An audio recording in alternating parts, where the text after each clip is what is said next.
Hey everybody, it's Mike again, second blog in as many days, and actually this is the second take of the blog, because I forgot I wanted to talk about something else, and so I'm just going to redo it, so bear with me.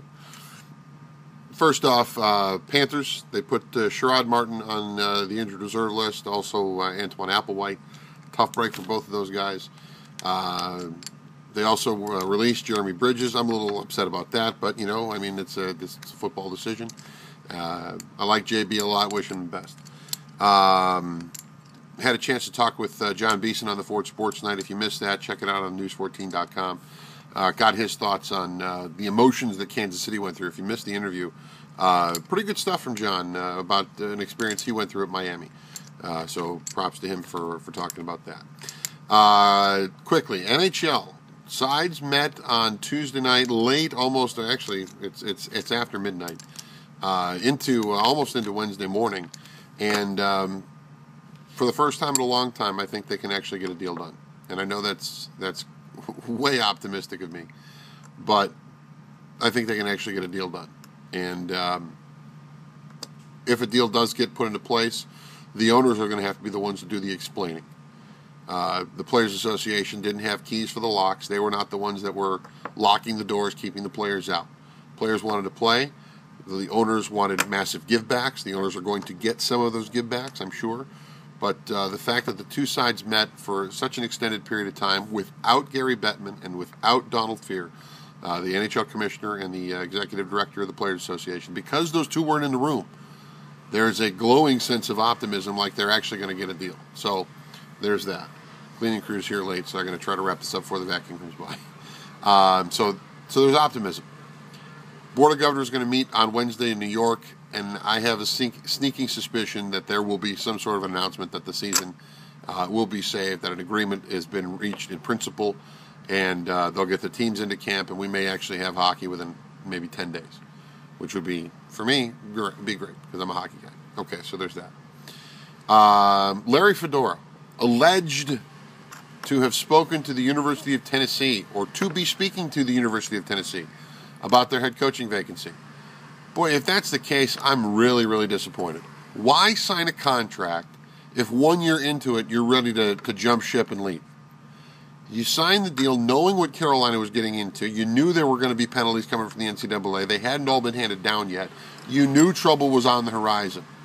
So 1 year in, after going 8-4, you're going to allegedly talk to another school about another job? That's bad form, man. Why bother signing the contract? I mean, really, why bother signing the contract? It just makes no sense. If, in fact, Fedora does meet or has met with Tennessee, Carolina fans, how does that make you feel? Because Carolina should not be a stepping stone job. It really shouldn't. The ACC is a top 6 conference. It might be 5th. It's a top 6 conference. Those are your destination jobs. You know, guys leave the MAC to come to the ACC. View what happened in Raleigh at NC State. That's what happened there. Okay? Guys maybe leave the Big Ten to go to the SEC. Big Ten's a top 6 school. I get that. Leaving the ACC to go to the SEC, I see that. If you're going to Alabama, if you're going to Auburn, if you're going to, Florida, Georgia, if you're going there, I get it. Tennessee's not exactly the football power that it was when Peyton Manning was there. They're good. Not great. They're good. That's just me. That's just my opinion. To me, I think that'd be a lateral move. Now, it'd be a lateral move if he does make it, which I don't believe he will. So this is kind of a pointless rant, but I don't believe he will make it, but I'd be surprised if he did. And if he does make the move, it had better be for, triple what he makes at Carolina.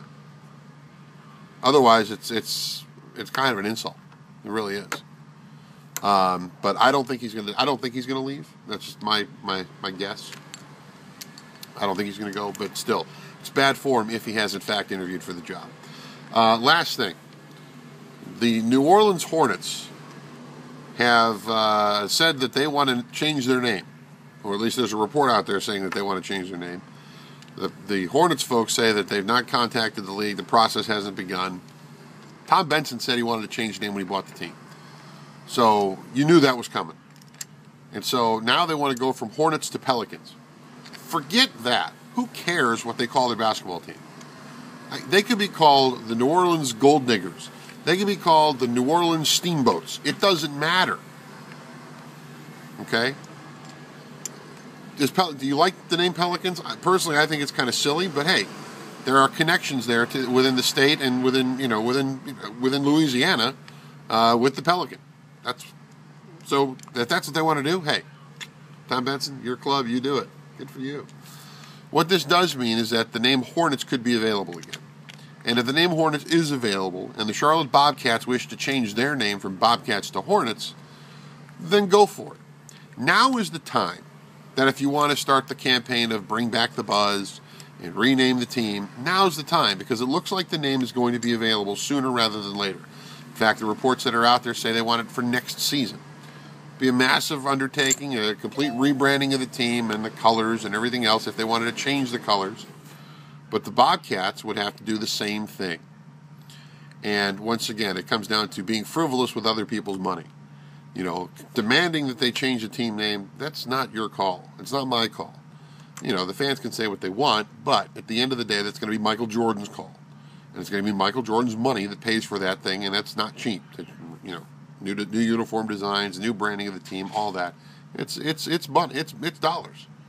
So now is the time, though, to organize. Now would be the time. All the stuff ahead of it, wasted effort. Bring back the buzz. The name wasn't available. Well, now it appears that it is.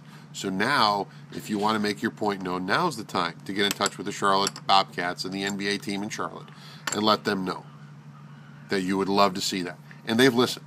Michael Jordan said months ago that if the opportunity presented itself, if the name came available, he would be interested in trying to acquire it because he's heard the word on the street. He's heard the fans. And that, as a fan, ought to make you happy that the ownership is listening. So anyway, they listened. They're competitive now. They're winning games. And, hey, maybe the name change will spark your interest if you've been a fringe NBA fan, a fringe Bobcats fan, or not interested at all.